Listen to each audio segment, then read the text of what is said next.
This looks good. Test, test. Looks about right. Okay, so one thing in this setup is slightly different than yours.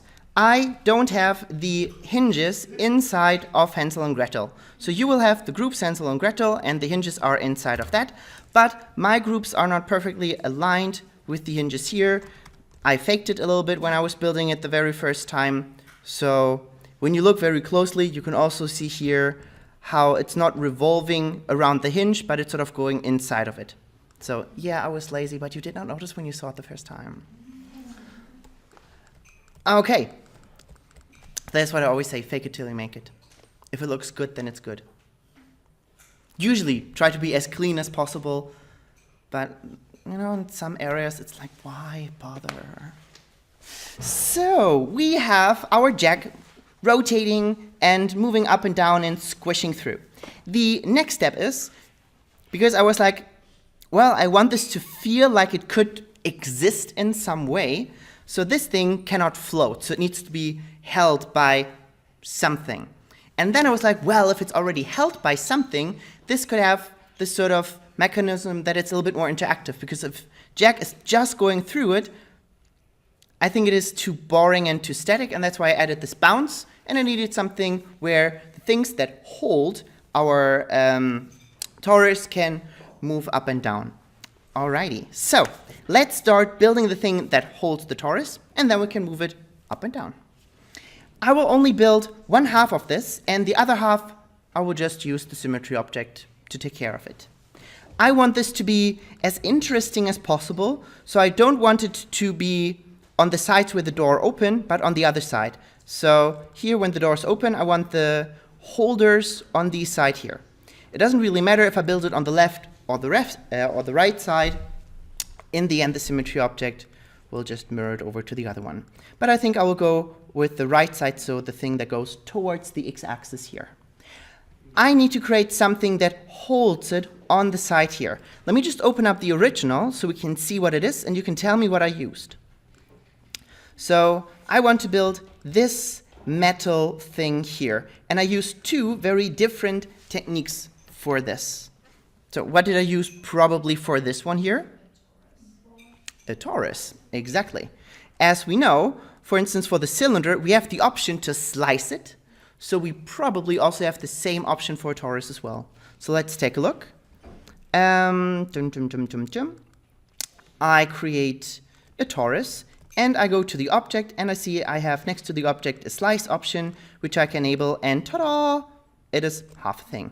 So now I can just rotate it, I can rotate it around, 90 degrees here, 90 degrees, come on, 90 degrees here, and then I can start placing it. When I place it, I think I will actually go into the side view, because here I can see things a little bit better, and I just scale it down until it feels like it has the correct radius here. I'm not quite sure what the exact radius is. I think it is fine in this scenario to just eyeball it, but of course I could also go into the torus here, and I can take a look at the pipe radius, which is 14, so the inner part, F4T. So the inner part here should add up to 40 if I subtract the pipe radius here, but then it's like thinking so much, and I don't like thinking. So I just make it a decent amount thinner. Let's take a value that I can remember, something like 8, and then I adjust the radius until it nicely fits around it. Alrighty, so first part done. Next, I need this thing that goes outside of it and at an angle. So, am I that boring? So it's a cylinder and you give it a bend. I could use a cylinder and give it a bend. The disadvantage of that is that it is super hard to adjust when I need it to go to a very specific point. When I have a cylinder and I make it longer, it always gets longer towards the top and towards the bottom. Also, as soon as I move the bend around the cylinder, let me just show you what I mean. So I have the cylinder here, I make it a bit thinner, then I give it some segments, then I put in a bend, and I bend it around. So here, if I move this up and down, you can see how this distance always changes. So I couldn't just say here I want the bend, and then it's like, oh, okay, now I need to also make the cylinder longer. But then the cylinder gets longer in both directions, and then it's like, but I didn't really want that, so I move it down, and then I move this up again. So this is kind of annoying. In some places it works, but in this scenario I really want to be able to say, here you should end, and I want to be flexible with where I place the bend. How about using 3 cylinders? Or 2 cylinders? 1, 2, and 1 for the length. Like one that connects to the half thing with the bend, and then a second cylinder that does the length. Yes, I like that you are thinking.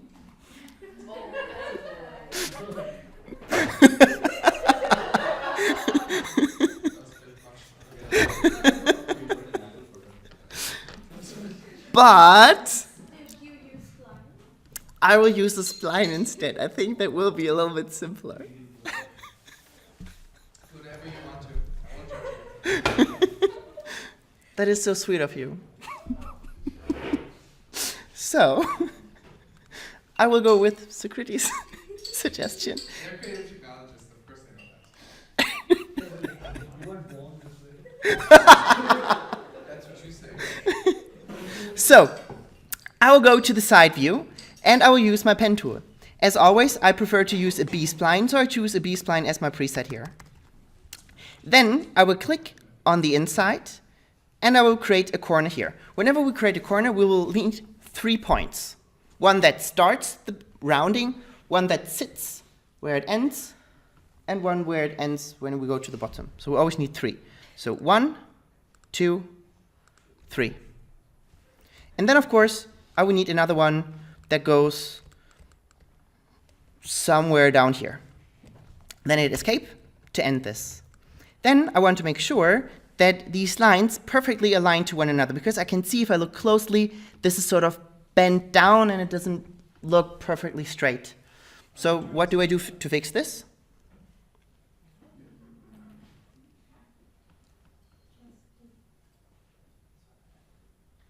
If you say just fix it, that's not good enough. You fix it. So what could I do? There's a hard way, but it's very logical, and then there's an easier way, which is a little bit less logical, but we have used it in the past. So I have these 3 points here. This one, and this one. And they need to be at the exact same height position. I need to match the coordinates. So when I see here, obviously I want to be able to move it freely around the x-axis. The z-axis, I don't care, that is aligned anyways because I'm in an isometric view. So it's the y-axis that needs to be perfectly aligned. When I have a point selected, I can see the coordinates down here. So I could see this one has different coordinates than this one, and so on. So all 3 of them need to have the same coordinates. But there's another thing that we could do where we can fix it, which is a lot quicker than taking a position here and copying it over to the other ones. So this would be one solution, but this is the one that is sort of straightforward, but it takes time.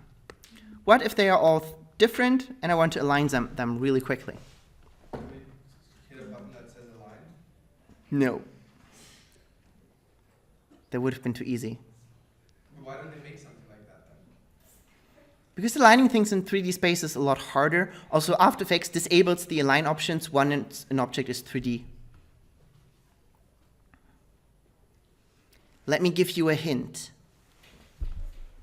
In a completely unrelated example, let's pretend I have a plane. And let's pretend I have a couple of points that go up and down. Well, the iron thing does something, but we already know that the iron thing is not perfect. It might overdo something. We reduce all segments and then we straighten it. Because then it can't bend anymore in a weird way. It has to bend to the segments. We choose all the points and set. Maybe we shouldn't speak to Hmm? We choose all the That's points so many lucky and shots, say they're all out why. now. Why? And why it says the why. But which why? It's the letter Y. But which one? Position But I want to do something with the y, and I want to set it in the coordinates, but it's not the y position, so what is left? The size, exactly. Because when I select everything, it has a specific y size. But if I scale this down to 0%, it will be all perfectly aligned. And this is precisely what we'll do in our example over here. So we would select the 3 points, and we just say the y size should be nothing. Done. Ah, so simple. Let's see if you understood this. So I've aligned the ones in the top. So if I want to align these 3 here, what do? I set the x to 0, and now they are also perfectly aligned. Now I can see that I get a perfectly round corner here because of how the B-spline works, and I can define how soft I want this to be by moving these points up and down. So the closer the points are to the corner, the sharper this edge will be. And the further apart they are, the rounder and smoother this will be. So this way I have a lot more control over the curvature and where it's placed. And I can also, of course, always switch, for instance, to my selection tool here, select these ones, and I can just freely move this around until I have a distance and length that I like. Then I need to create some geometry based on this. So what is the tool that I use for this, or the container?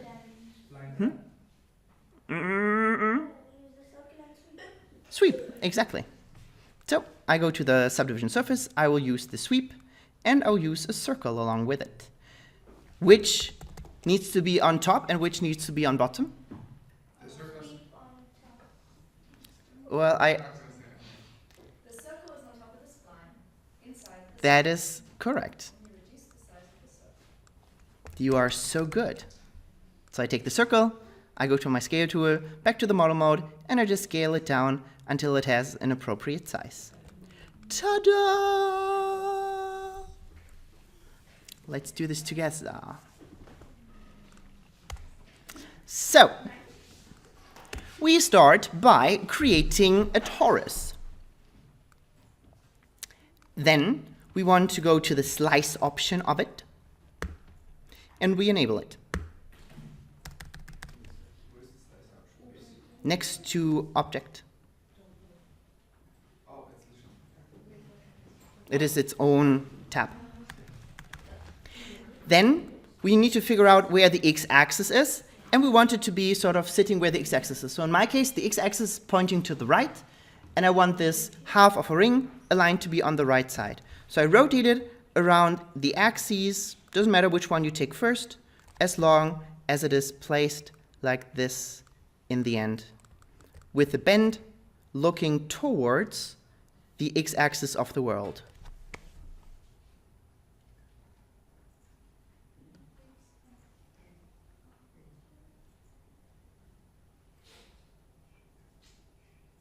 Did we increase the segments?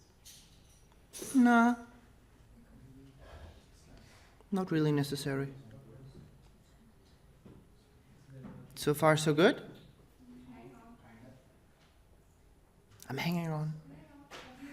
Still hanging. Still hanging in there.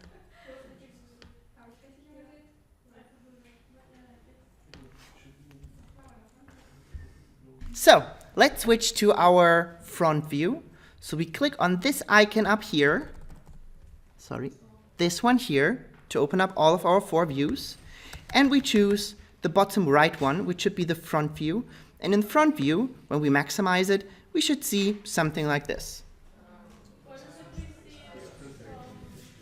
You can also use the right view.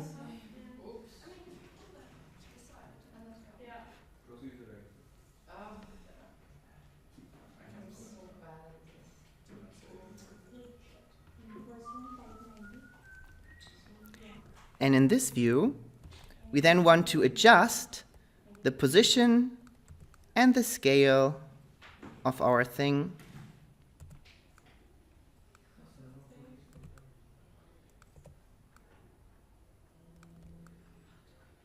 Maybe make it even thinner. You can use the scale tool up here, and then you can make it smaller. But make sure that you switch to the model mode first. Okay?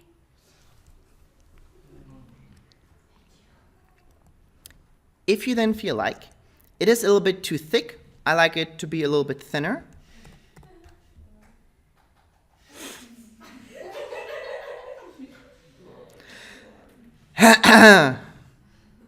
You can see that we have these hotspots here. With one of the hotspots, you can define the distance or the radius of the torus, and with the second one, you can define the thickness of it. So here we can make it a little bit thinner, and then we can also with the other one adjust the distance or the radius of it. Again, until we have something like this.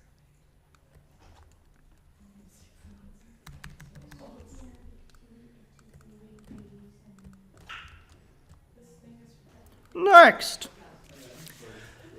we want to create a spline. Are we ready for this? Girls and red-headed boy.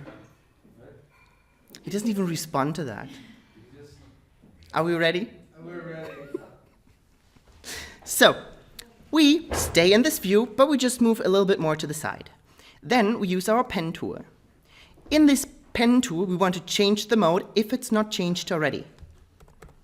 And the type should be B-spline, not BZ. B-spline is the one that we want. It's written B-spline or B-spline. A big B and a big S and then spline. I just really want to make sure that you don't use something else.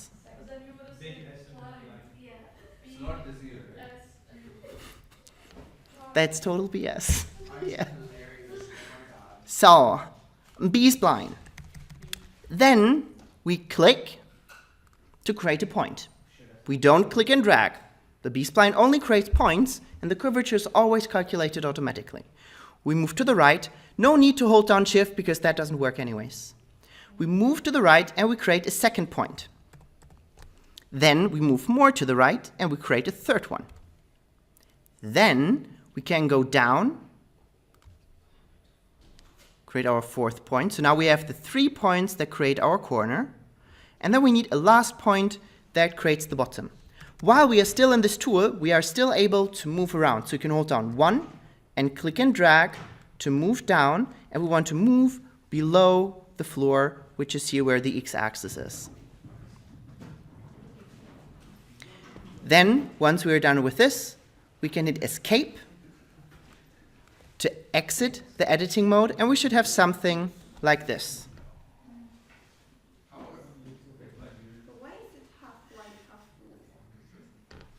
This gives us an indication for where the spline starts and where it ends. Because 5. 1 beginning, 1 end, and 3 for the corner. How is this going to connect to the box in the bottom of it? It just needs to go below. Okay. We will have a tube where it goes inside. Because we don't have enough things that go into other things. Are we good? Now we want to align these points perfectly. It's best to select them with one of the tools that we have up here. So you can use the live selection or the rectangle selection or the other ones. I would go for the live selection. I think that's the easiest solution. Then we can click and drag and we want to select the 3 points at the top here. The live selection is this one. Then after we have selected these points, we should see some coordinates down here. But I don't see them.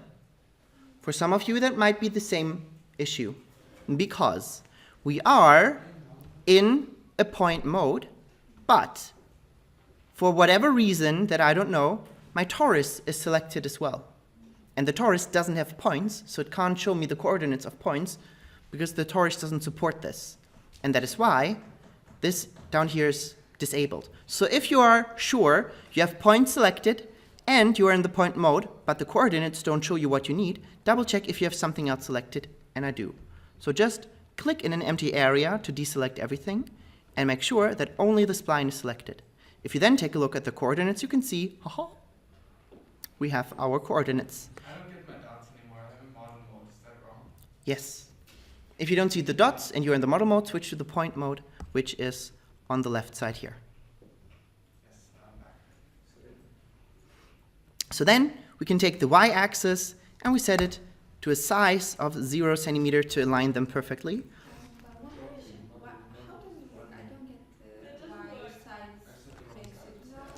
The y-size detects how large this object overall is. So it takes a look at the highest point and at the lowest point. And then it shows us the distance between the lowest and the highest point is this value. So it's this, okay, now I get it. And if we scale it down, you can see how this value shrinks. Because the closer they are together, the closer the distance between the highest and the lowest is. And if we set this to 0, it's just scaled down Yeah. in the center of them.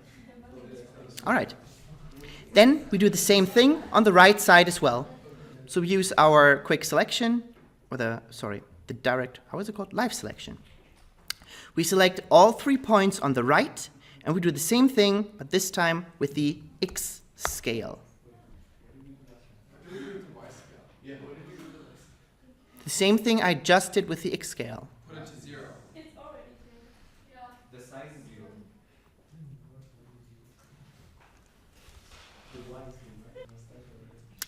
Next, we want to create some geometry for this. We will need a sweep. So we go up here to the subdivision surface, and we choose the sweep. Then we will need for the sweep our spline, which we have. And we also need something to wrap around the spline, and that will be just a circle. So we choose the circle.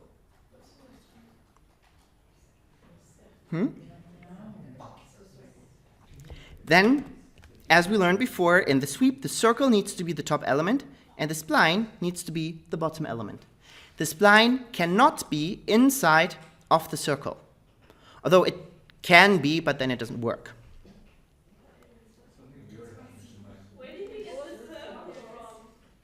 I get the circle from underneath the pen. If you click and hold, there's the circle. So now, from our front view, it looks like this, but it's kind of hard to judge what's happening. And when we go to our perspective view, it should look kind of messy like this.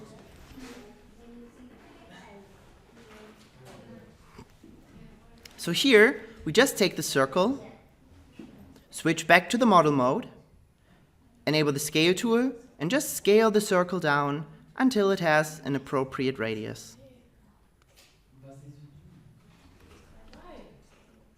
Wait, just a circle or just... Just the circle. If you scale down the sweep, then everything messes up. Yeah. So we try to keep it the same as the half torus. Yeah, I would make it a tiny bit smaller so it really fits nicely inside here like this. So a little smaller, okay. Yeah.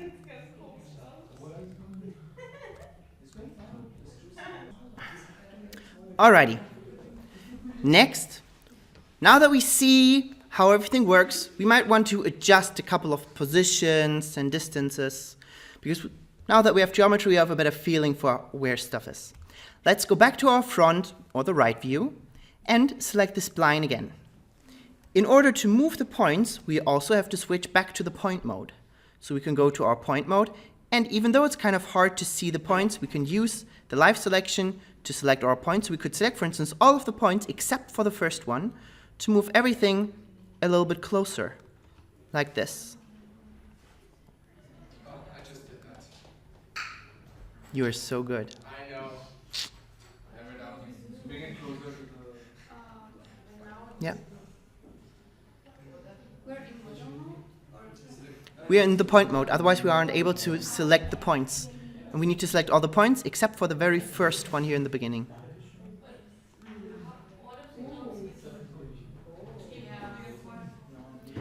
You need to make sure that you have the spline selected, so it knows which object you want to alter.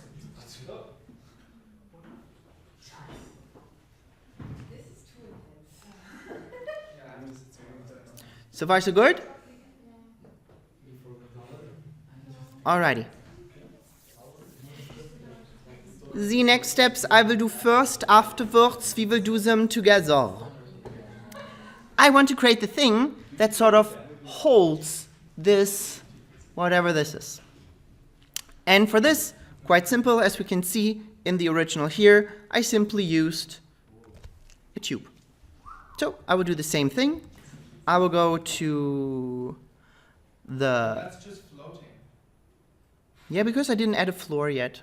We'll do that in a little bit. Oh, okay. So I create a tube, and I move it to the side. I already know that it should be in the correct position when it comes to the z distance. Just me doing. You watching. Then I will adjust it in size. I will adjust it in the height. I can easily adjust it interactively by going to the model mode. And then I'm able to hover over the hotspots and make it longer, less thick. So I want something like this. And here I don't care about the exact position. I could calculate it, but I'm too lazy for that. And then I just move it down. Alrighty, maybe I move this up a little bit higher, then it feels a little bit more stable. Then I want this entire thing to be mirrored over. So what do?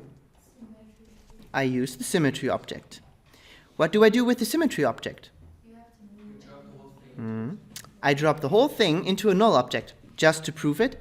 If I move my tube, the sweep, and the torus into the symmetry, come on, only the tube will be mirrored over, because the symmetry only allows one input.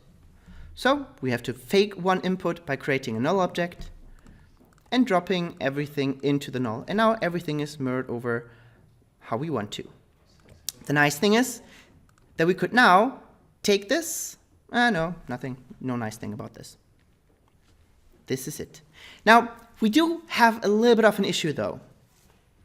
If I want to animate this, I either have to go here and animate the tube and the sweep at the same time. Oh, sorry, not these ones. The sweep and the torus at the same time.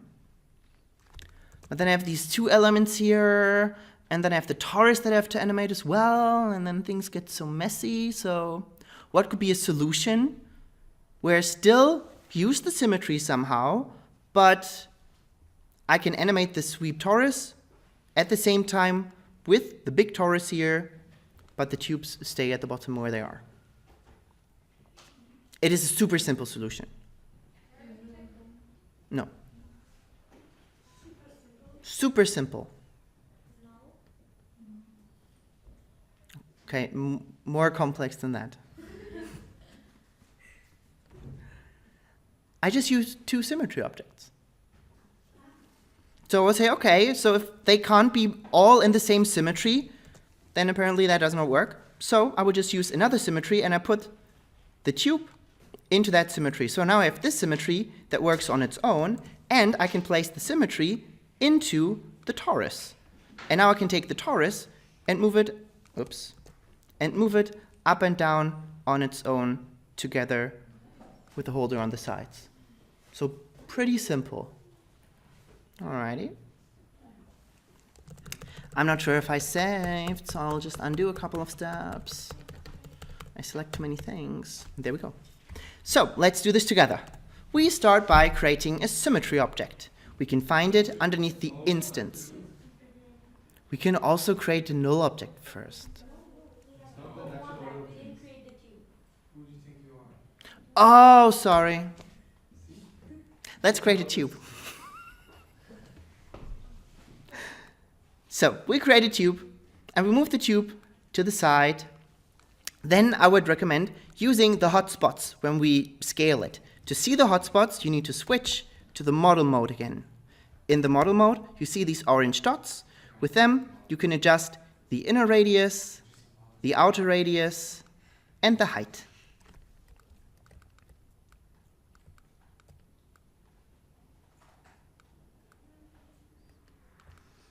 So I'm looking for something like this.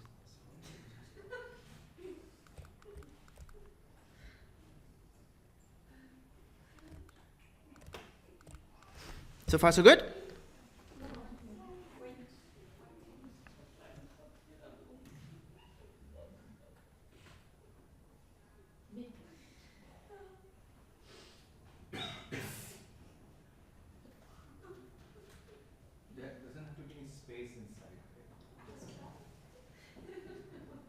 What space? I do want a little bit of space.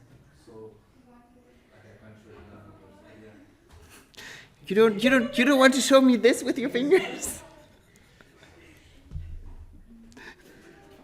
No, I'll take my risk.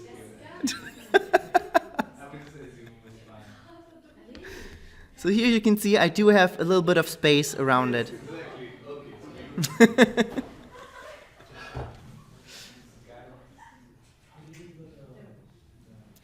Girls, what's going on?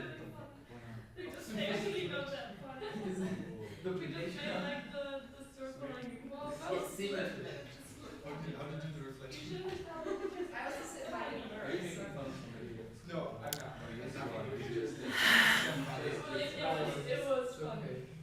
I'm sure it was. At some point. But are you now at this end result? Good. Can we continue? Is it touching the other tube? No, just the trash. No, okay. Alrighty. Next, we want to create a symmetry object. We can find it underneath the instance, and it's called symmetry. We already know that this only works once we place something in a null, so we create a null object as well, which is underneath the cube. We already know that the tube will need its own symmetry, so we take our sweep and the torus, we drop them into the null, and we drop the null into the symmetry.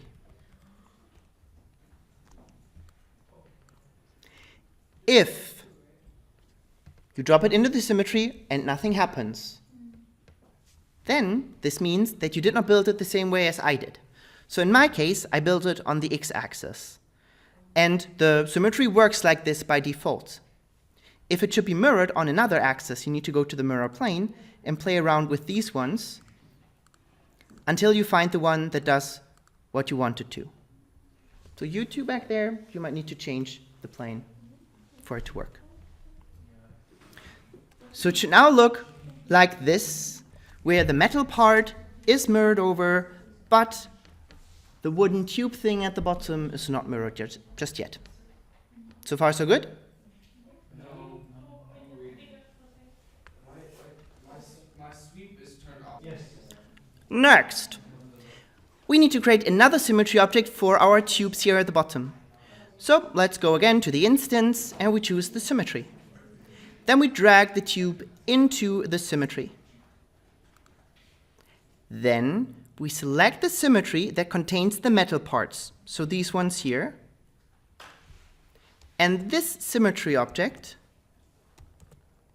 should be parented to the torus, which is the one in the center here. So the symmetry with the metal parts should be inside of the torus. And when we then select the torus and move it up and down, it should do something like this. Exactly. Can you repeat the last couple of steps? It's just one step. Why to be safe? Let's go one more step back. Do you have a second symmetry object and the tube is inside? Yes. I have it. She doesn't. I have it. Can you repeat? Okay, I'll come to you in a moment. So the symmetry that contains the null, the sweep, and the torus should be parented to the torus. And the torus is the one that sits in the center. So when we move this one up and down, it should move along with the symmetry object.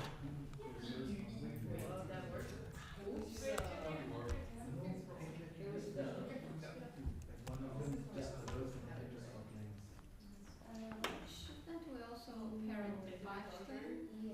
The what thing?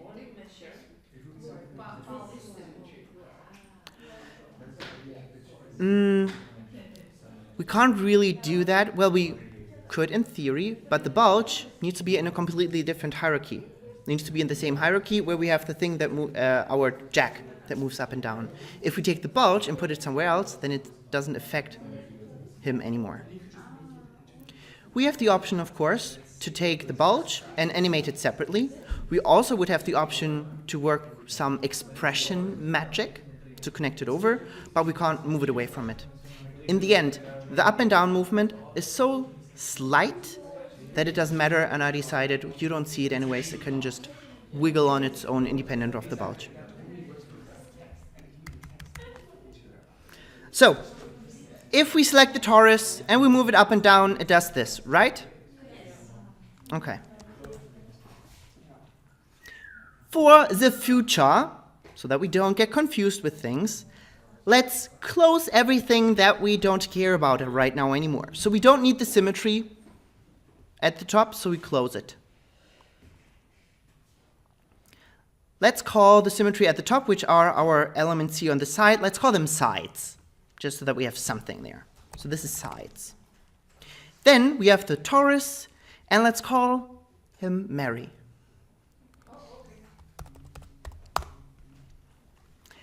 We don't need to access all the children of Mary, so we can close Mary, and we just see Mary. And all the children will still move with her. Oh.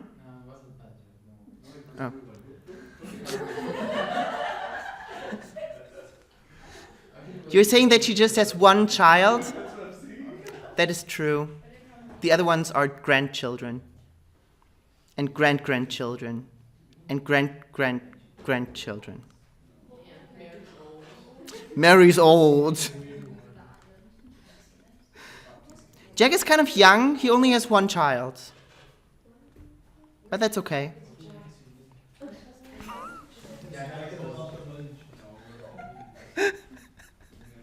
Alrighty. Are we good? Good. So let me save this so I can revert later on. Now, for the animation of this. This is super duper manual. In After Effects, we know when we want something to bounce, we have the overshoot expression, right? We just animate going from A to B, and then it does the automatically. We don't have that here, unfortunately. So we leave it steady. No.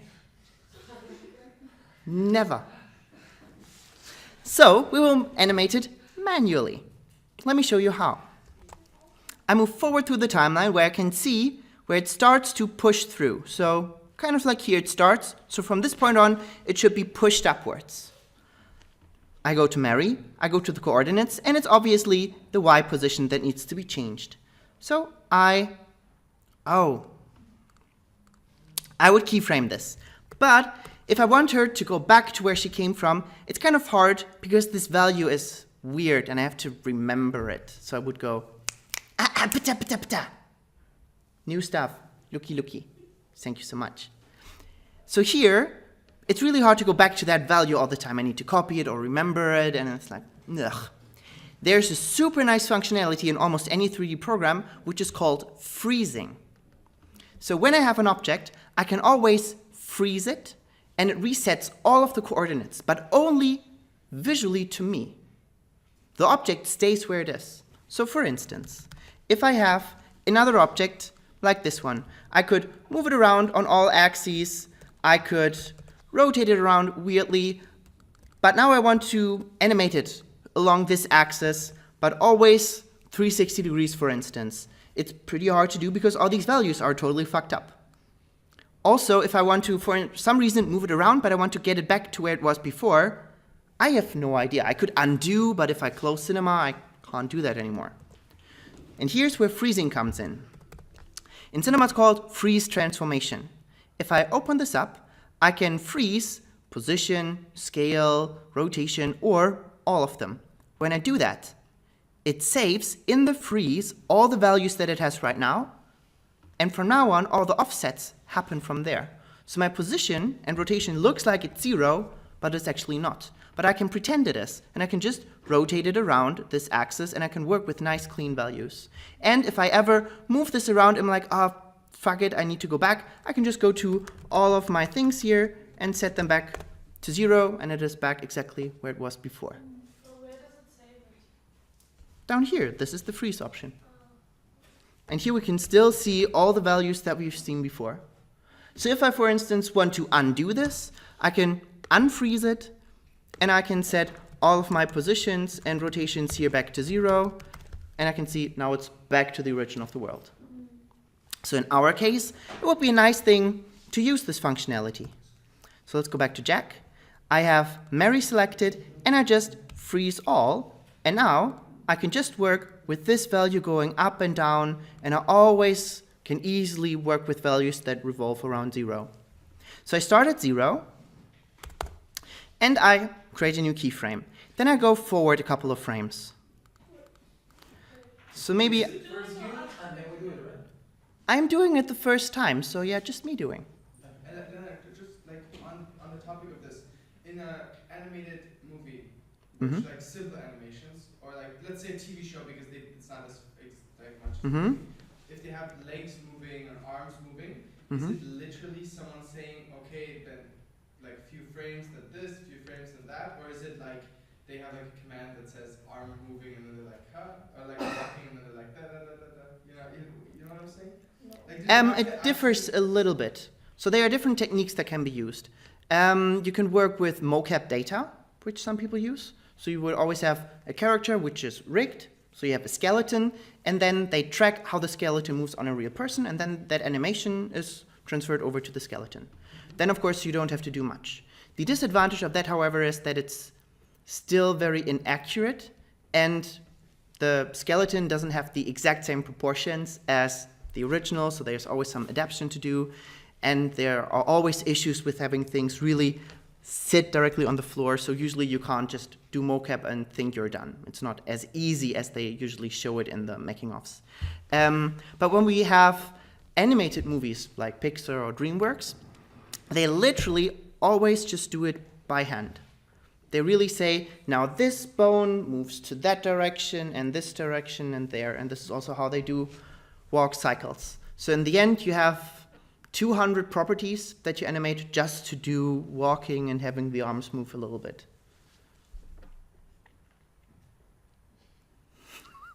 That was not the answer you wanted to hear, right? wow, that's insane.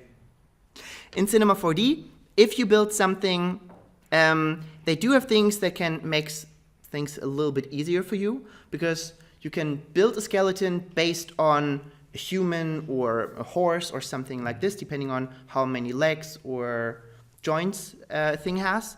And they have some presets. So if you have the skeleton, then Cinema knows how a walk cycle looks like, and then they can apply the walk cycle to it. Oh, so simple stuff can... Simple stuff can be done. Also, what's really nice is we will do this in After Effects, not in Cinema 4D, is working with keychains. For instance, normally you can either work with F key, which means you really have rotation of hand, rotation of the elbow, rotation of the shoulder. But there, getting something to the specific point where you want it is really hard. And this is also not how we think. We think about the hand moving to a certain place, and our muscles do all the rest on its own. And an keychain can do that as well. We can say this is our target, and then this stuff here adjusts automatically in order to reach that goal. And we'll use that one in After Effects, and not the next session, but the one after that, I think. Do you get paid a lot if you do that as a job, like the 3D animation?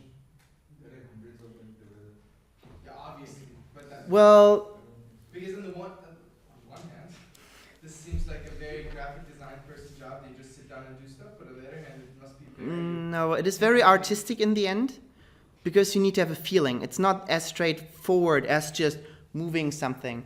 You also have to move a lot more things. In the end, you don't get paid that much, because in a real 3D pipeline, everyone is reduced to one single thing. For instance, one person is literally just doing the arm and leg movements. Then there's another person that makes sure that the movement of the bones is connected to the mesh that you have around it correctly. Then we have another person that takes care of the cloth. Then we have another person that takes care of how the hair moves. Then we have another person that takes care of other things that are secondary animations, like jewelry or something they have on them. And then it goes on like this. We have more persons that are just for the facial movements. Then we have another person that is just there to create the texture on the face and the cloth.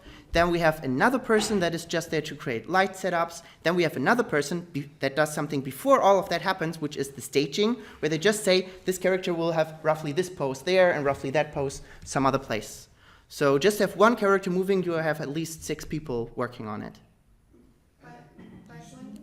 But when they make, for example, Pixar and Mm-hmm. these people, they have own softwares, right? They have what? Their own softwares. They're not. Sometimes. So maybe they make them easy softwares to work on this. Well, that is the whole point why they have their own softwares, to make certain things easier.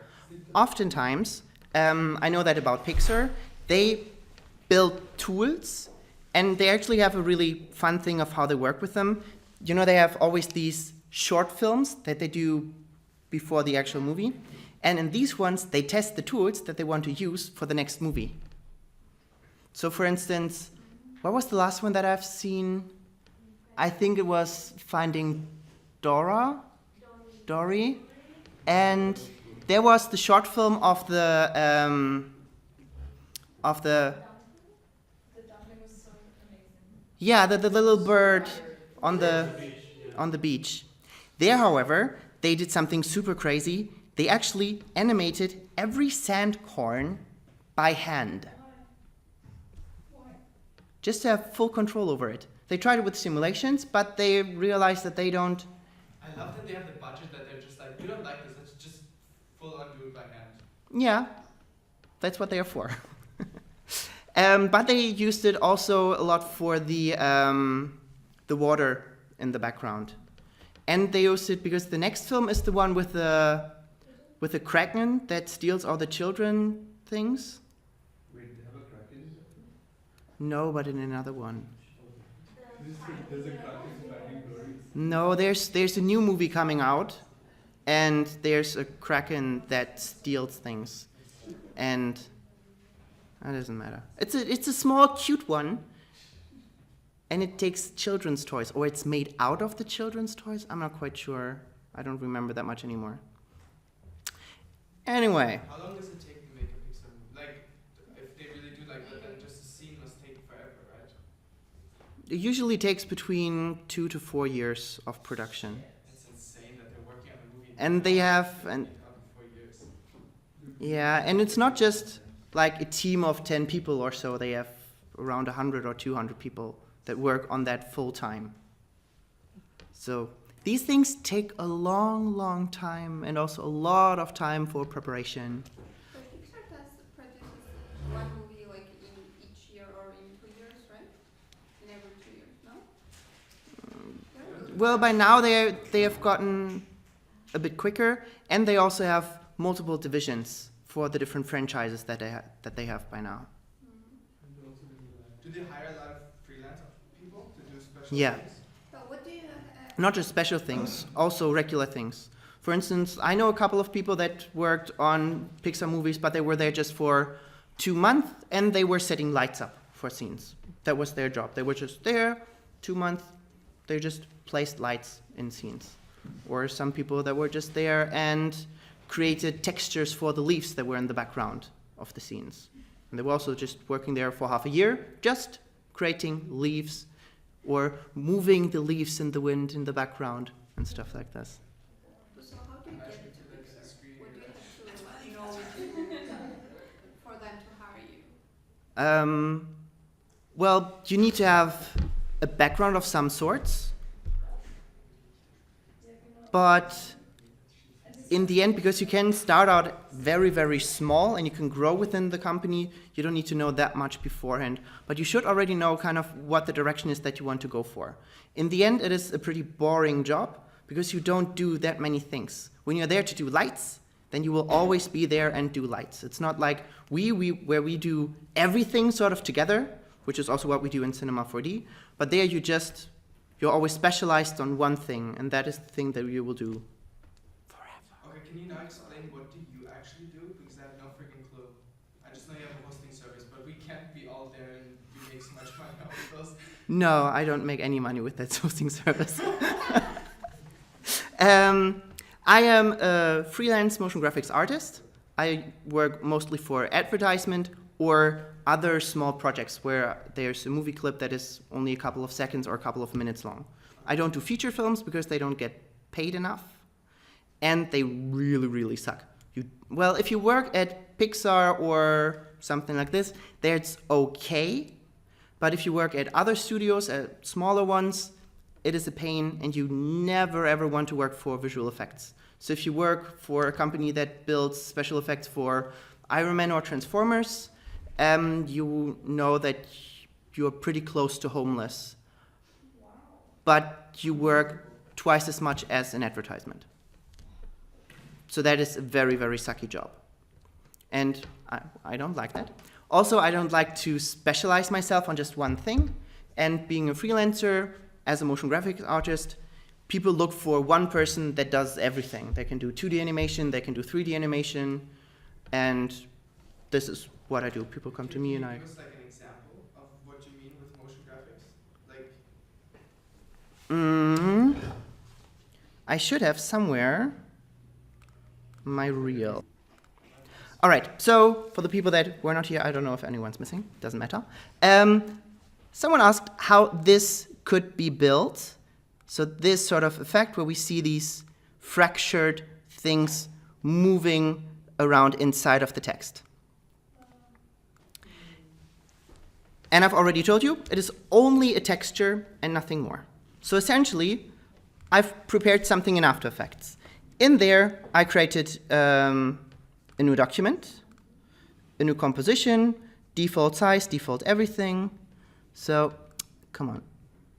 1080, all good.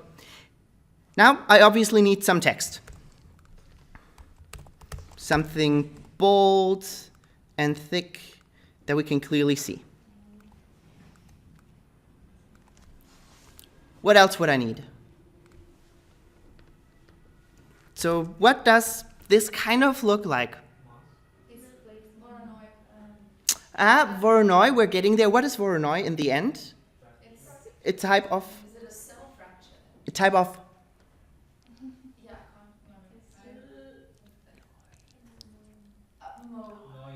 Noise! Exactly! It is a type of noise. So, I need some noise. I don't remember which one I did, so I just create a solid. I put some turbulent noise here, and really I don't remember. Let's pretend it was... I don't know, it wasn't this one, but let's pretend it was this one. Then I want this to move, obviously, because this is moving. So, whenever I want noise to move, what do I animate? The evolution. And how do I animate it?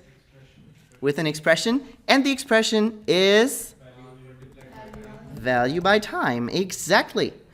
Then I increase this value to something like 180 or so. I play this back and I can see how this is moving around. Maybe I do this even more. Let's go to 180 just to have a quick motion. So in 3D we can see a little bit better that something is happening. Alrighty. Now we know that white moves up and black moves down. White moves up and black moves down.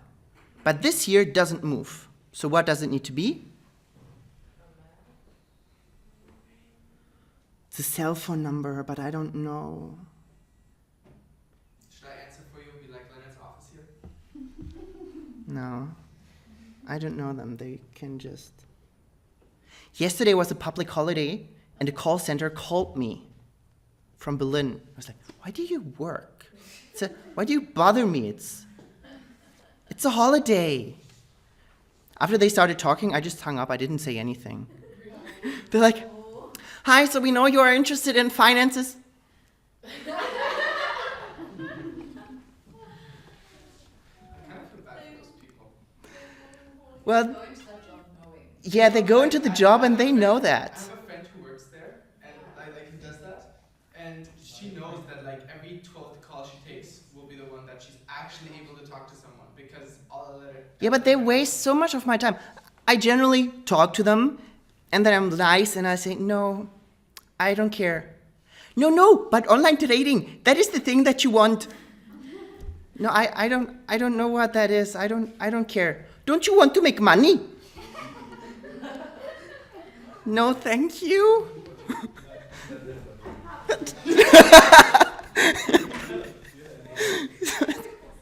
So after a while, I just hung up and pretend I didn't hear anything. Alrighty, so we know white goes up, black goes down, so what stays the same? What gray? 50% gray.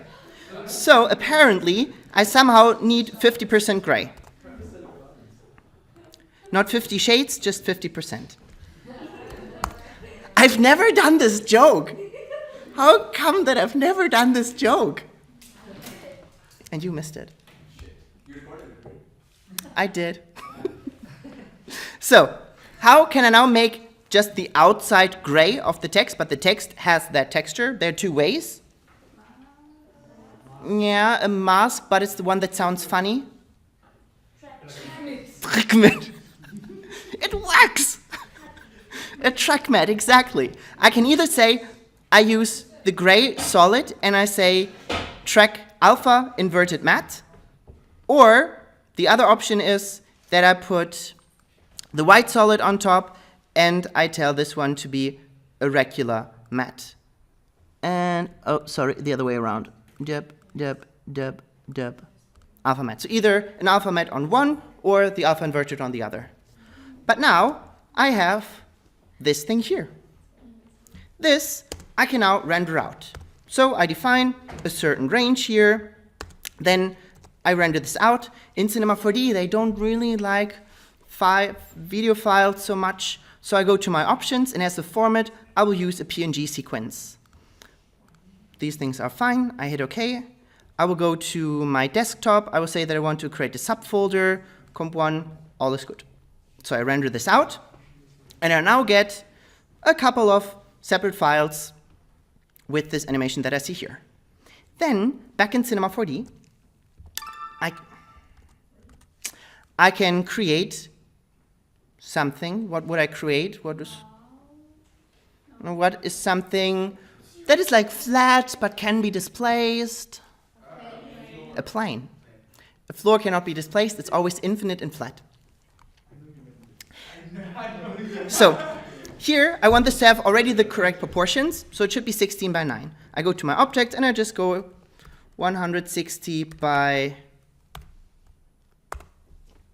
9 t. Does this look? This does not. Am I 16 by 9? No, this is correct. It looks so wide. Maybe it's correct. I create a material, then color doesn't matter that much. I will go into my displacement, to the options, or actually let me not do it in a displacement here because there we can't see it live. Let's see if it works with an actual displacer. So I use the displacer, I go to the shading. As a shader, I will look for the first image. So here I have the folder comp1, I select the first one, I hit open. Then I go to the options of this, to the animation, and I will say that it should calculate it. And it detected that it starts at 0 and is 75 frames long. If I then also make sure, or is this already animated by default? Yeah, if I now play through, we can see that it's updating all the images on every frame. And then I just need a subdivision that is high enough. And then you can see how it uses the texture that I have as a displacement. For some reason, the 50% gray doesn't work as well as I wanted it to.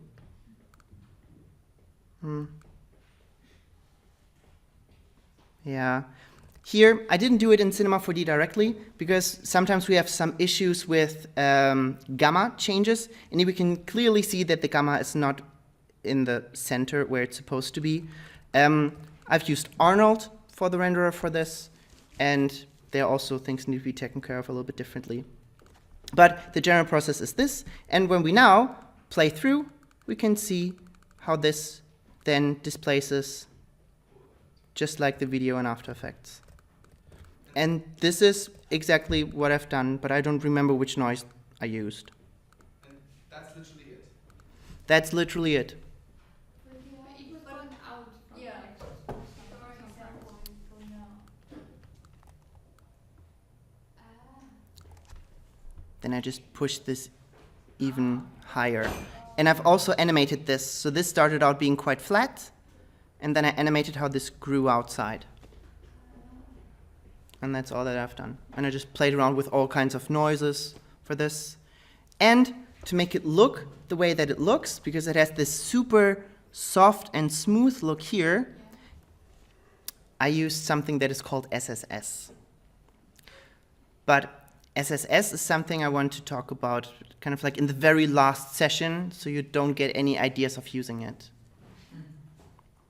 Because it looks nice, but it takes a long time to make it look really nice, and the render times are a lot longer. But SSS is pretty cool. I can show you just some very subtle examples. Yeah, subsurface scattering. And it's essentially how, here this is SSS in the real world, how light travels through an object.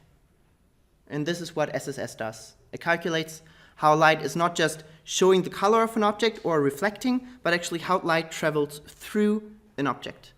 And this is, for instance, used for skin, or it's used on, no, but more something like wax and something like this. And especially if you give it different colors, the deeper it goes into an object. I know.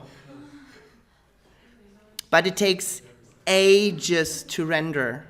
Like how long?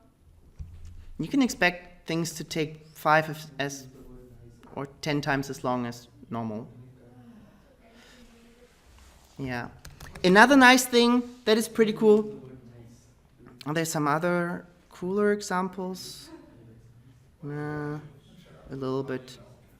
Yeah, SSS are really great effects. It would be nice if there's an example of like without SSS and with SSS.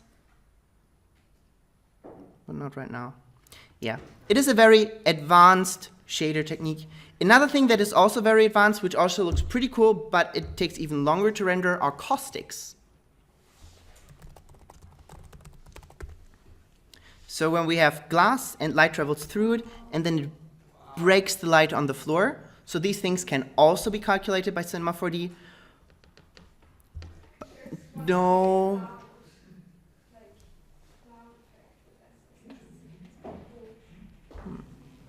That could also be something that is possible. How long would a still of like a glass like that take the render? Ugh, I don't know. Hours. Too long. Yeah, but it gets a lot slower because it's pushing the CPU quite hard. It will be even slower. Yeah, so caustics is something I'm not even gonna talk about because it really sucks in Cinema 4D. In other renderers like Arnold, it's okay. It does take a lot more time to render, but we get something proper out of it. But Cinema 4D is not good with caustics, unfortunately. But SSS is something I do want to talk about in the future, but kind of like in the last project that we will do, and then you probably never use it, because, Alrighty. Back to our actual project. Thank you for joining us. My pleasure. So, this is the partially finished one. So we are here, and we actually want to animate this going up and down. But it's also kind of time for a break. Let's do the break, and then we do the animation. 10 minutes. So we see each other again at 48 minutes past 2.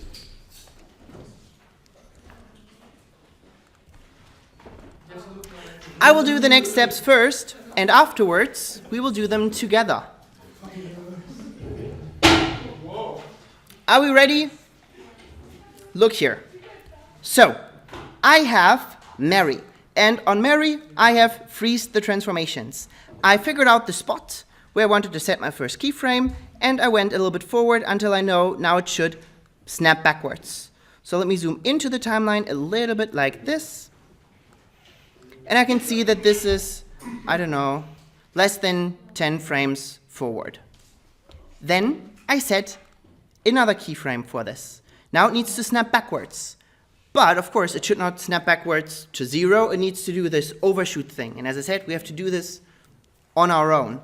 So I know, so up here, it should move up a little bit, so it's dragged. So apparently this is 45.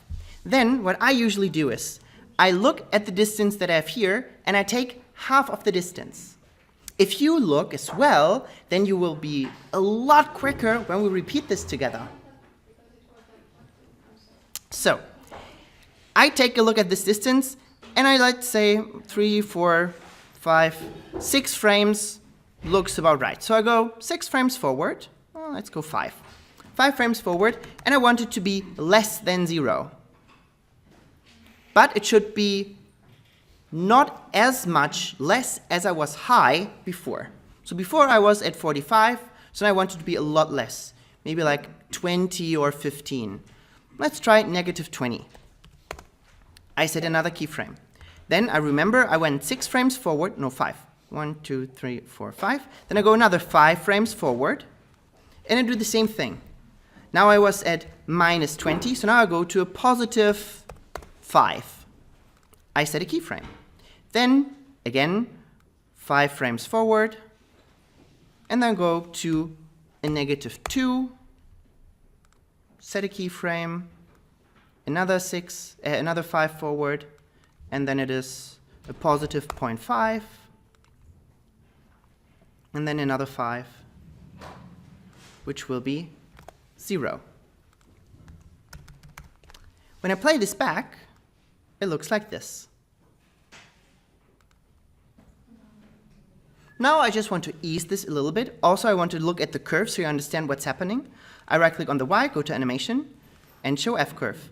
And this is the curve that I'm having. So it's always in going up and down. With each up and down, it gets less and less and less.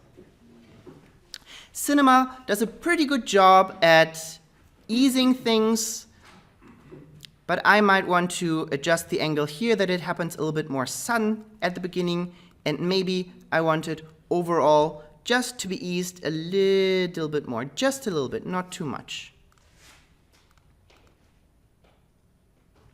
Because then it feels just a little bit more stylized. Alrighty. Then I need the same thing, but now it should happen in the reverse.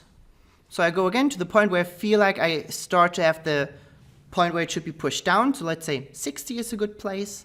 In your case, it might be different because everyone has animated it slightly differently. So you can't just use the exact same values that I have. So for my case, at 60, I say again, okay, here I start. I set a keyframe. Then I go forward until I feel like it should be through. So yeah, let's go to 70. Then I move this down, something like this. And then again, 5 frames forward. I was, I think, at positive 20. Set a keyframe, 5 frames forward, negative, what was I, 10, 5? I think I was at 5 already. Set a keyframe, 5 forward, 2, 5 forward, negative 0.5, and then 5 forward, 0. Let's take a look. Looks about right. I will do the same thing as I did before. Animation, F-curve. I adjust the angle here, but when I do this, I want to make sure that this doesn't open up, because then it does something weird in between. So here it then goes, it doesn't stand still. It does the bounce, and then it still moves in between. So I don't want this. So I need to make sure that this breaks apart. I can do that by holding down the Shift key. And then I can only change the angle here. Then I select all of them here and make them just a little bit stronger. And now I have a similar behavior than I had before. Now I know that every 100 frames this should repeat. So what do I need to do? Just kind of get 100 frames and then it'll start from the beginning. It's like a loop. So Go to 100 frames and start from frame 2. that is one option, but I want the option to have, for instance, a camera motion that takes 10 seconds to go around the object. So I really want this to be inside of Cinema already a looping animation. Frames and duplicate them and push them. No?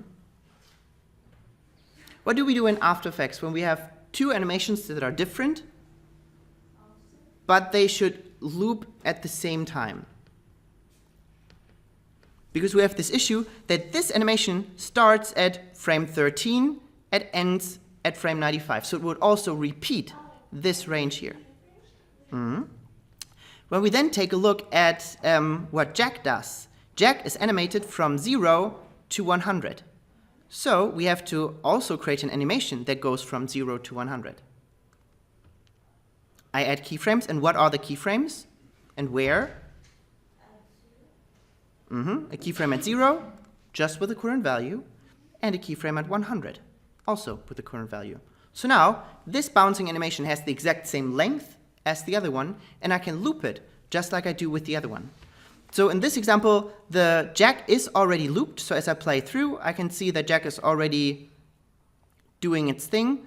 I don't think that we've done this already, right? I think we only animated it once. So I will show you on Mary how to loop her, and it's the same process for Jack and the opening of the doors. So on Mary, I will go to my Y, I will go to animation. I can either use show track or show F curve, doesn't really matter. The important part is that I can click on the track on the left side here. Then I can see what should happen with it, and I need something that happens afterwards. And I want it to just repeat. So I go to After, and I say repeat. Maybe 10 times should be enough. And then it will just loop this animation 10 times. And will always be synchronized because it has the exact same length as the other one. And that's it. Let's do this together. And we also need to make the goal always, because my goal is just to show. It doesn't travel. We didn't rotate it yet? Yeah, no. Okay. Then I will get rid of it. So we have Mary. Let me just unfreeze, delete track. And let me get rid of the rotation.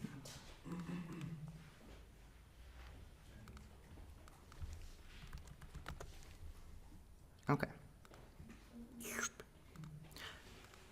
So let's start. We start doing the animation of Mary.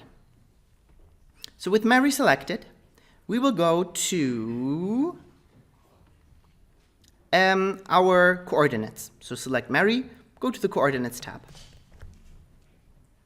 In here, we want this to always resolve around 0 because it's a lot nicer, as you know, because we need to go upwards and downwards and a little bit less. And doing this with this value, it's too much thinking. So we go to the freeze transformations and we click on freeze all. Didn't we do that already? Just making sure, did you do that already? Is this at the beginning of the timeline? Doesn't matter where.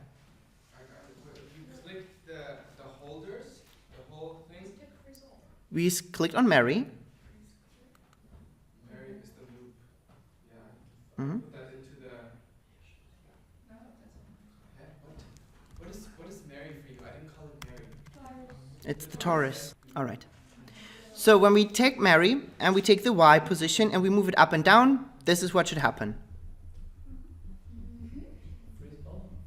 Oh, then I did something else. How do I unfreeze all? Unfreeze all? Next, let's take Mary and we want to go to a point in the timeline where we think she should be pushed upwards. So we move this forward up to a frame where Jack starts to penetrate her. Why? Wow, that just came so unexpected. I hope you're recording. All right, so we wanted something like this. Okay? Then we set a keyframe for the Y position. I think our animation is just 100 frames long for now, right? Okay. Then Super deep. we go forward until Jack has went through Mary. So something like this. Is Jack the ball? Jack is the ball and Mary is the Taurus. Then we want to move Mary upwards. Where do you click keyframe again? It's the button next to the property. Yeah, but then I should click keyframe in the beginning of the animation too, right? Yes, this is how you need to start. Ah. So in my case, at frame 23, I set another keyframe where Mary is up. So when I scrub through, I should see how Mary gets pushed up as Jack moves upwards as well.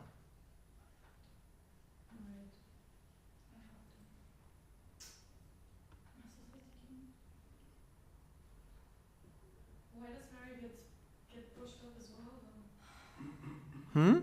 Why does she get pushed up as well? Because he goes through and there's friction, and that's why it gets pushed up. And then it falls back down and bounces. There are no specific values. So it should look like this. Okay, wait. Beginning is 0. Yes, the beginning where Jack starts to penetrate is 0.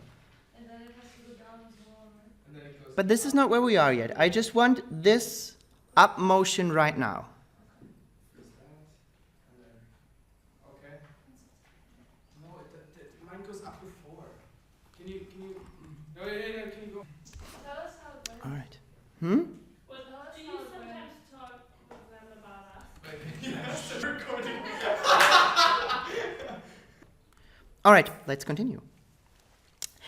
Next, we want to move about half the distance that we animated here forwards. So this is roughly 10 frames, a little bit less. So let's now go 5 frames forward. So here I'm at 23, so next would be 28 in my case. So 5 frames later, we want to have this value kind of like half, a little bit less than half, and the negative of this. So I'm around 50. I will again go to negative 20. And we set another keyframe. Doing this together. It is on Jack, right? No Mary. Jack is fine for now. We are only worrying about Mary. Okay, wait. She goes down again. Whatever value we have, we divide by 2, right? Sorry? Which value? Value we have on. I can't tell you the exact value. No, but we divide it, whatever value we have x, we divide by 2 and make it negative. Yeah, and maybe a little bit more. So I was at 50 and now I'm at negative 20. And how far do you go in the timeline again? Around 5 frames forward. So the first animation should be a lot longer than the second one, but the second one should be about half of the distance like the first one.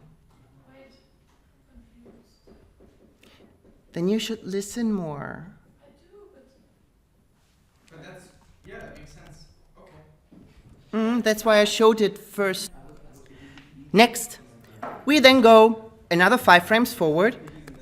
Either you can take a look at the timeline, and 28 plus 5 would be 33, or you can also use the arrows here and go 1, 2, 3, 4, 5. That's fine too. 1, 2, 3, 4, 5. Then we do the same thing as before.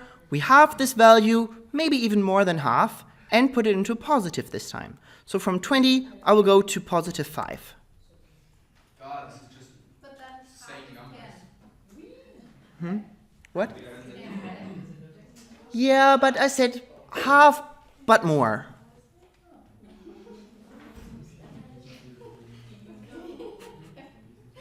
Wait, from 20 to 20 less, not more. Well, I mean, you take half of this,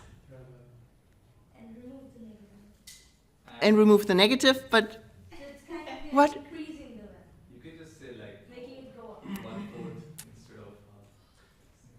Well, I'm just thinking I start out at negative 20. That's my train of thought is I'm at negative 20 and I first go to positive 20. That would be the other side. Then from positive 20, I take half, maybe more, that I subtract. And then I end up at 5. So that's 1/4. In this case. But You guys are good at math. no, I'm just saying that it doesn't always have to be a fourth, or it doesn't have to be a third or something like this. Sometimes it could also be exactly half. But in this scenario, when I was animating it first, I realized like I take half, but I take a couple of things more. So in this case, it is an exact value. But in your case, you might have different values, and then it's just easier to subtract a little bit more. Maybe you end up at 8, but then you're like, I take a little bit more, so I go down to 6, for instance. So this ends up being, I could have said a quarter, but I don't want to. I want you to feel a little bit more free in what you do because your values might be a little bit different. That's the whole point. Also, I'm very bad at math, but that's independent from this. I'll take a look. I'm at 5. I want 2 more steps, so I want to go down to 2. I want to go down to 2, 0.5, and then 0. So 2 more up and downs, and then I rest at 0. So let's continue. I go again 5 frames forward, then I change my value from 5 to negative 2. Again, kind of half, but a little bit less. Then again 5 frames forward, then it will be a positive 0.5, set a keyframe, and another 5 frames forward. And now I'm finally at 0. If you have 1 bounce less or 1 bounce more, doesn't matter, doesn't make much of a difference. It's a bit up to you. So you don't have to have the exact same amount of keyframes here. Just the general process should be understood of having an initial animation that takes longer. Then the bounces need to be a little bit shorter, and they should always go above and below the 0, and with each bounce, it should be less. After -2 should be just 0, right? Return to the baseline. I also have a 0.5.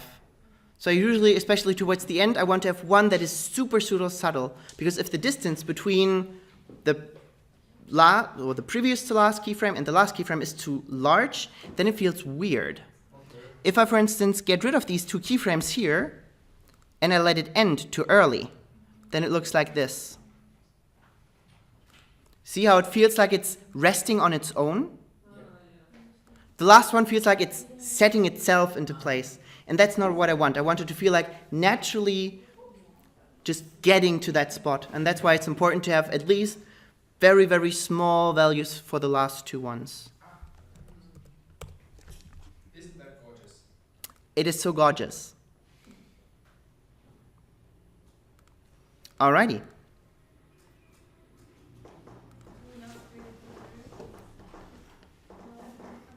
We see how far we get. Are we good? Next, we want to do the same animation again. I will guide you sort of through the things, but I will not wait on every step because you can do a bounce less or a bounce more, your values are different. But we are doing exactly the same thing that we just did, but we will take pretty much the opposite values.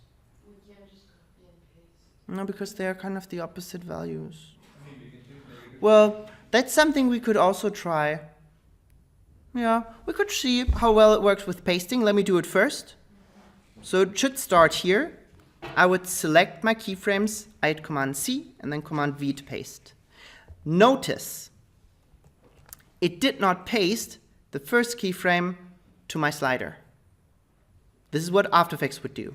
Here, it takes the selection and it pastes the selection, including the empty part at the beginning. So I need to select my keyframes here, and I need to offset them back. Then I will go to this one. Here, this keyframe, let's go to Mary, would then be a negative value Don't forget to set a keyframe, then the next one, a positive one, the next one, a negative one, and so on. So this, of course, could also work. Although, especially when it's something that should feel like it's natural, what I like to do is doing it again by myself, but use slightly different values. If we do it like this, then the bounce looks already quite natural. But it might feel a little bit too technical, because it does the exact same thing as it goes down. But if it does something slightly different when it goes down, it just feels a little bit more natural. But of course, the copy pasting is something that might be a little bit quicker and more reliable. Seems to work. Then let's do it like this. So I will do it again together with you. We move the slider to the point where it should start to push down. So in my case, around 58, 59 frames. Nah, I take 60. Then we need to drag a selection around the keyframes that we have. Don't make it too large. Try to be close to the keyframe, but not on it, like this. Then you can click and drag a selection around the keyframes, like so. When you release, the keyframes should be selected in the selection. Then we hit Command C to copy and Command V to paste. You will see that your keyframes are offset a little bit. So now you need to create a new selection. There we can be a little bit more loose. And then we move the keyframes until the first keyframe sits where it's supposed to be. To then deselect, click in an unselected area of the timeline. Always at the very bottom where we have the stripes. You can't click up here because up here is for the slider. So you have to always click in the bottom. So far, so good. After we've done that, we just go from one keyframe to the other. So we select Mary again so we can see the coordinates. Then we go to the next keyframe. Always make sure that you are actually on a keyframe, and this is where these indicators come in really handy. Because one frame earlier or one frame later, this is just a red ring, showing me there are keyframes, but we're not on one. But if the ring is a dot, we know we are exactly on a keyframe, and then I know I can revert this. It's yellow, indicating I've changed the value, I need to save it. And I click on the button to confirm the change. What if it's red, but every keyframe says just 0? Yeah, in my first keyframe is 0. No, like all All frames of are yours? zeros.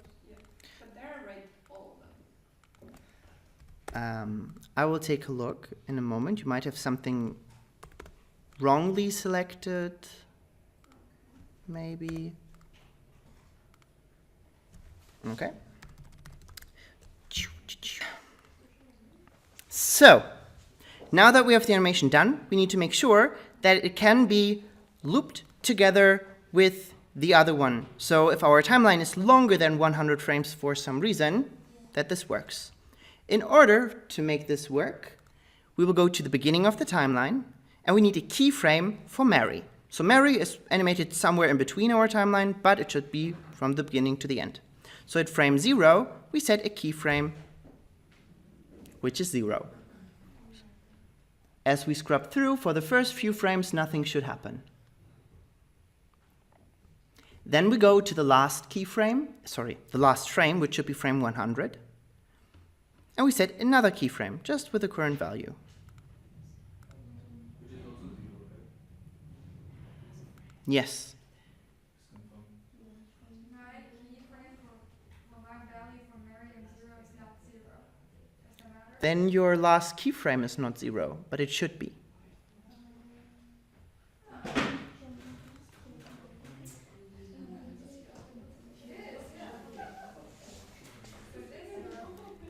Then you paste the keyframes and they were longer than your timeline. So, next we want to double check that Jack's animation can be looped as well. So let's go back to Jack. So it's the null object inside of the other null, where the bulge would be applied to it because it's part of the parenting chain.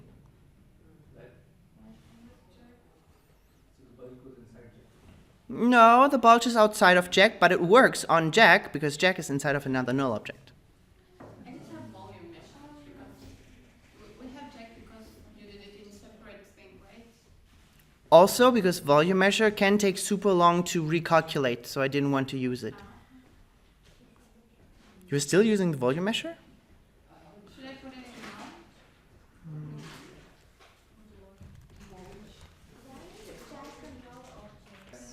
Yes. Good. Now, because some people don't have the rotation of Mary, but some do, not Mary, of Jack, let's just do the rotation. So if your Jack is rotating, then you don't have to do anything. If your Jack is not rotating and it's just moving up and down, then follow along with me. All right? So, for the people where it's not rotating, we go to the beginning of the timeline, and we set keyframes for the rotations, for all of them, and we do that on Jack. So Jack needs to be selected. In my case, it's a null, but for you, it could also be a polygon object. Then we go to the end of the timeline, so to frame 100, and we just change these values randomly. Just hold on Shift and drag these values up. Maybe one up, the other one's down. Maybe this is a little bit much. I regret using the Shift. I think something like this should be fine already. So don't take the exact same values as me, just a bit up, a bit down, something between 100 and 300. Then we set new keyframes. Now for this animation to look linear, we need to change those keyframes that we've just created. So we click on the R so that all of our rotations are selected. No? All rotations are selected. Then we right-click on one of the R's, we go to animation, and we choose Show F-Curve.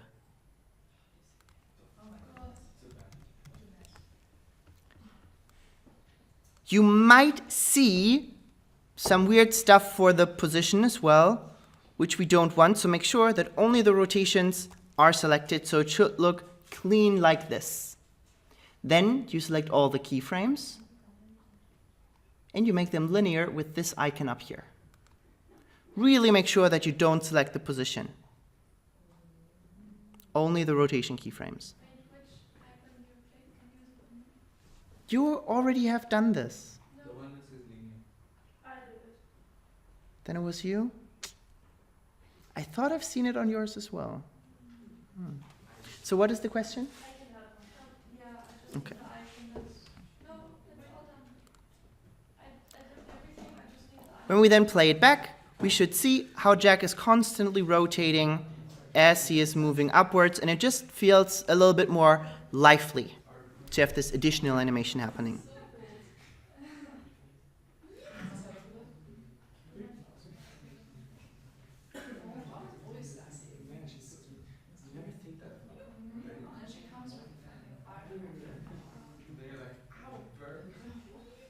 All right. Are we good? Okay. The last thing that's missing is just the floor. So, how... Oh no, the looping of the keyframes. Not the last thing. So, the looping of the keyframes. You might remember, we want to loop all of the keyframes of Jack. So, we can do this a little bit simpler. Let's do it differently, but follow along with me. We do it together. We can do it! Kai, you as well. Be part of the team. We all do this. We all do this. We're all in this together. I just wanted to say that. I couldn't do it. So we go to Window, and we open up the timeline in general. And we will use the dope sheet, because we are just so dope. Oh my god. Shift F3. So we open this up. It might already show the keyframes of Jack. It might also show something else. It might also show nothing. But I want to see everything. Show us, Leonard. Show us. I will show you. I would show it to you so good.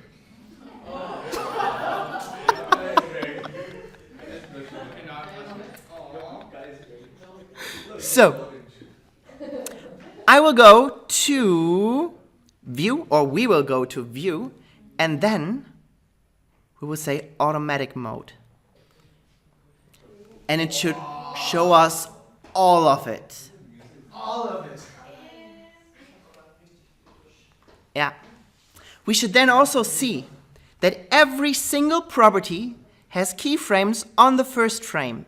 So we should see a blue line going all the way down at frame 0, and we should also see that all properties have keyframes on the last frame. So if I don't, what do I do? Yeah, even I don't. Even you didn't. Do you feel like you're better than the rest?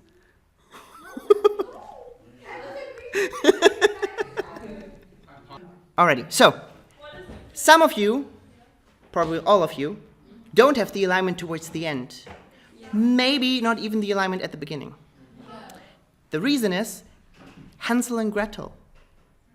Because there, we did not create the keyframes for the beginning and the end again. Because we know somewhere in the middle they open up, and somewhere in the middle towards the end they close down again. So, we need to create keyframes for the beginning as well. They should only be for Hansel and Gretel, the rotation that is keyframed. And it should look probably like this. And what you can do is, you can see we have all this hierarchy going up to Hansel. Hansel is the main parent, and Gretel is also the main parent. So we can close this out so we are not irritated by too many properties. Then, you can hover over the keyframe that you want to copy over. Important for you too, probably. We hover over this keyframe, hold down the command key, and we drag it to the left. And we do that one with the other one here as well. And we then do the same thing also for the end. So for the end, we might also have this hole where it's missing, and we just take the last keyframe and copy it over to the end. Works with the beginning too, right? The only thing you do. Hold down command and drag the last keyframe to the right or the first keyframe to the left. And afterwards we should have this closed thing where everything has the same beginning and end.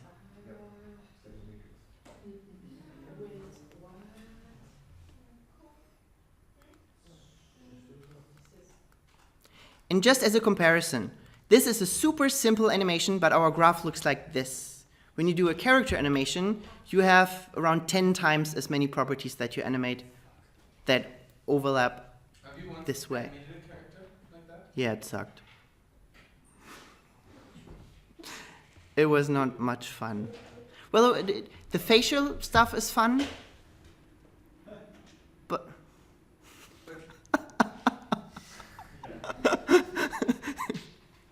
That's always fun. uh-huh.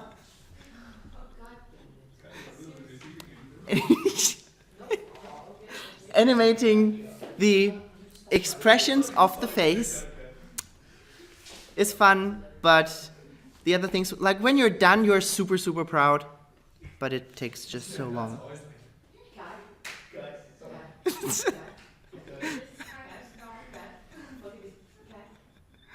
Alrighty.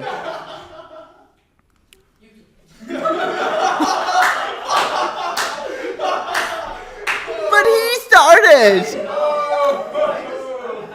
Where do you get a red card for that cast?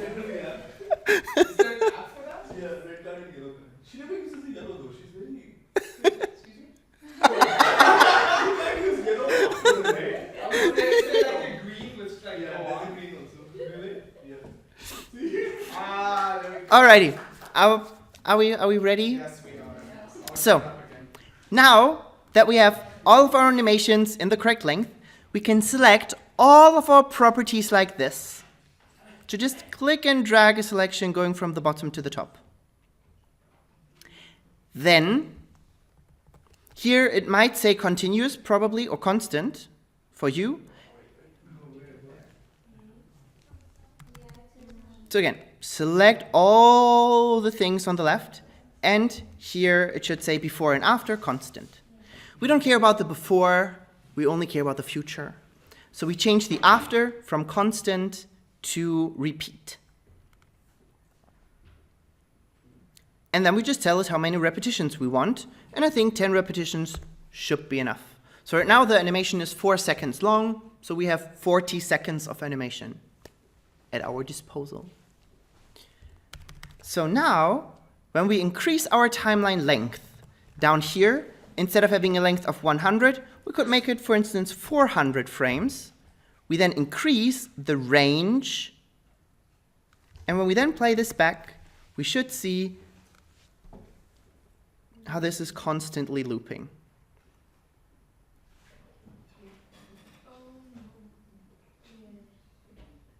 And now we can make a camera that moves around very cool. We could. Now it doesn't work anymore. Yeah, He's in front of me. Yeah. So I did it. This idea would be good.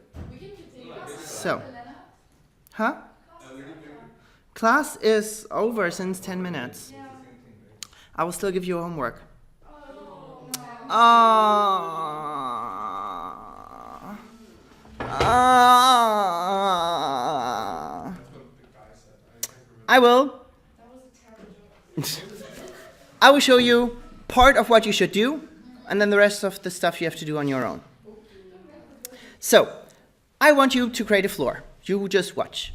For the floor, it is quite simple. Usually I would have you guess what you should do, but it should be pretty straightforward. Don't take a floor. Lane. Take a plane. This is, yes. So it's kind of simple. So we create a plane, we make it large enough. You might also want to create walls or something like this later on. But for the plane, like this. Then, of course, I want to look inside here, so I need to create a hole. For that, I will create a cylinder, and I will just kind of make it large enough, something like this. Then I can just use the bool where I put the plane, and I subtract the cylinder, and then voila! I have the hole here inside of the floor where it can nicely fall into. I don't care about these things here because I can't see the bottom anyways, so it's fine. What I want you to do is, I want you to create some materials as well as a render setup for this. You don't have to render the entire sequence, that would be madness. I only want to see one frame rendered. So you can take any frame that you want, but it should be a frame where I can see this element up here. All right? You don't have to use the same materials that I did. I used, in the folder that you've gotten today, in the prepared folder, this for the color and this for the normal. I build it how we usually build the things, but feel free to also use something else. I want to have a textured material on all the parts that were wooden. So the doors, the bottom part, this stuff, and this stuff, they should be something where you use an actual texture, an image of some sorts, preferably including with a bump map. This one here can be metal, could also be something else, and this one here, you're completely free in choosing what sort of texture you want to place on it. It should be inside of some environment, so either choose an angle, something upwards like this, where you don't see the end of the floor, or if you choose to do something like this, make sure that you also build a wall. I don't want to see any transparencies. I want this to be feeling like they are ends or it's endless, but I don't want to see something just blankly cut off. Make sense? Alrighty, then that is it, and we see each other, well, next Monday already. Have a nice weekend.